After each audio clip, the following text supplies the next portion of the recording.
दोस्तों, एक 65 साल का व्यक्ति हाथ में लोहे का रॉड लिए हुए थाने में पहुंचता है। जब पुलिस वाले उस व्यक्ति को देखता है, उसके हाथ में लोहे के रॉड को देखता है जिसमें खून लगा हुआ होता है, तो पुलिस वाले उस व्यक्ति से पूछता है, तुम थाने में क्यों आए हो और तुम्हारे हाथ में जो लोहे का रॉड है इसमें खून कैसा लगा हुआ है।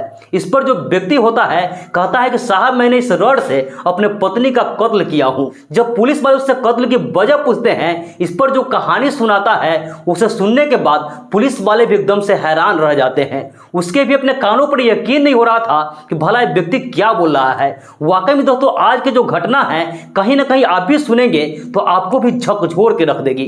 नमस्कार, प्रणाम, मैं सर्वेश राज।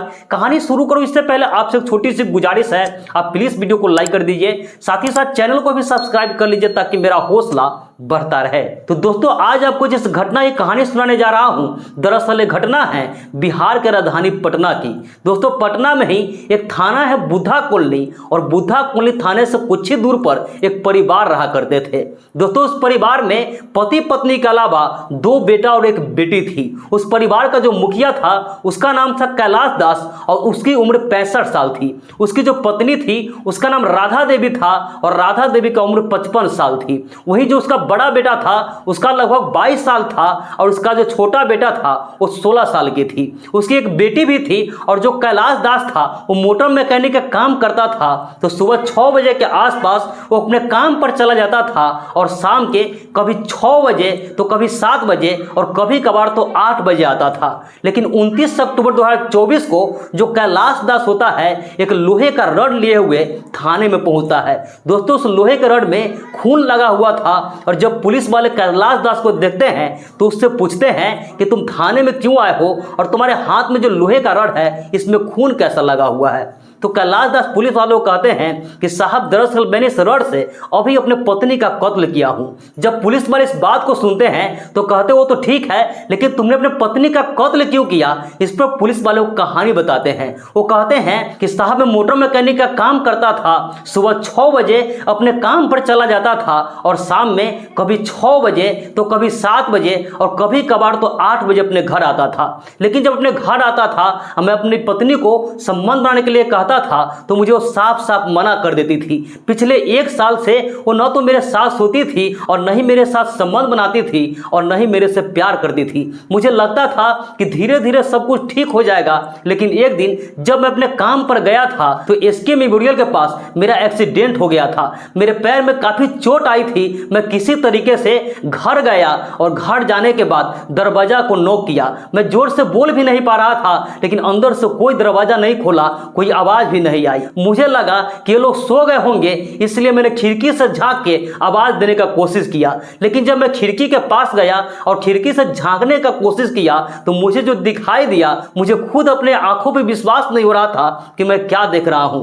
दरअसल मेरा जो बेटा था और मेरी जो पत्नी थी दोनों बिना कपड़ों के थे और एक दूसरे के साथ संबंध बना रहे थे। इसके बाद जब गेट खोला तो मैंने अपने पत्नी को बहुत समझाया कि बहुत गलत है, तुम जो की हो ये बहुत गलत की हो, कम से कम बेटा का तो ख्याल करती, इस रिश्ते का तो ख्याल करती। इसके बाद मेरी पत्नी थी राधा देवी, वो हमको बोली कि मेरे से गलती हो गई, आइंदा दोबारा ऐसी गलती नहीं करूंगी। मुझे भी लगा कि शायद एक बार ऐसी गलती की है, जब मैं देख लिया, समझा दिया तो दोबारा ऐसी गलती नहीं करेगी। लेकिन इसके बाद भी मैंने कई बार उसे अपने बेटे के साथ गलत काम करते हुए देखा था। मैं जब उसे कहता था कि तुम ये गलत कर रही हो, ये सब कहीं से भी ठीक नहीं है, ये बहुत खराब बात है, तुम मेरे बेटे के साथ नहीं रहो, मेरे साथ रहो, मेरे साथ संबंध बनाओ, तो मुझे साफ साफ मना कर देती थी। मुझे समझ में नहीं आ रहा था कि मैं क्या करूं, क्योंकि ये ऐसी बात थी कि न तो मैं अपने रिश्तेदार को बता सकता था और न ही पुलिस को बता सकता था और न ही किसी को बता सकता था, क्योंकि अगर मैं किसी को बताता हूं तो इससे मेरे ही बदनामी होती, मेरे परिवार की इज्जत चली जाती।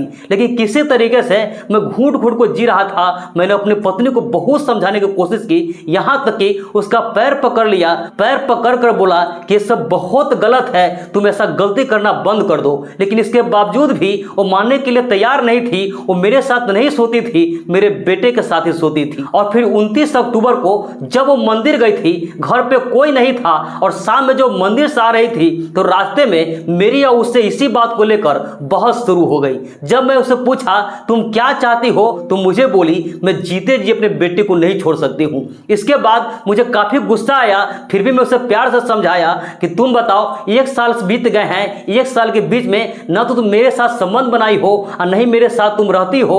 आखिर तुम ही बताओ कि मैं तुम्हारा पति हूं, मेरा भी कुछ इच्छा होगा तो कहती है कि तुम मेरे काबिल नहीं हो, मुझे तुम्हारे साथ नहीं रहना है, मुझे मेरे बेटे के साथ रहना है। मैं जब उसे बोला कि न तो मैं तुम्हारे साथ मारपीट करता हूं और नहीं कुछ करता हूं, मैं तुमसे प्यार से समझाता हूं, फिर भी मेरे से कौन सी गलती हो गई कि तुम मेरे साथ ऐसा कर रही हो। तो कहती है कि तुम मुझे वैसे भी नहीं मार सकते हो, क्योंकि अगर तुमने मुझे एक डंडा भी लगाया और मैंने अपने बड़े बेटे को बता दिया तो तुम्हें वो छोड़ेंगे नहीं, तुम्हें बहुत पिटाई करेंगे। इस बात पर मुझे बहुत ज्यादा गुस्सा आ गया और मेरे बगल में एक लोहे का रड था, उस लोहे के रड से वार करके मैंने उसका कत्ल कर दिया। जब पुलिस वाले पूरे घटना को सुनते हैं तो वहां का जो डीएसपी होता है कृष्ण मुरारी प्रसाद अपने टीम को लेकर के उस घटना स्थल पहुंचते हैं और वहां जाने के बाद सबसे पहले तो लाश को कब्जे में लेकर पोस्टमार्टम के लिए भेज देते हैं और इस मामला की जांच पड़ताल में जुट जाते हैं। उसका जो बड़ा बेटा होता है उसे उठाकर थाने लेकर आते हैं और उससे जब पूछताछ करते हैं कि वास्तव में तू अपने मां के साथ ऐसा करता था, तो कहता है कि नहीं साहब, मेरी मां मेरे साथ सोती थी क्योंकि डायबिटीज का मरीज थी और मेरे जो पिताजी था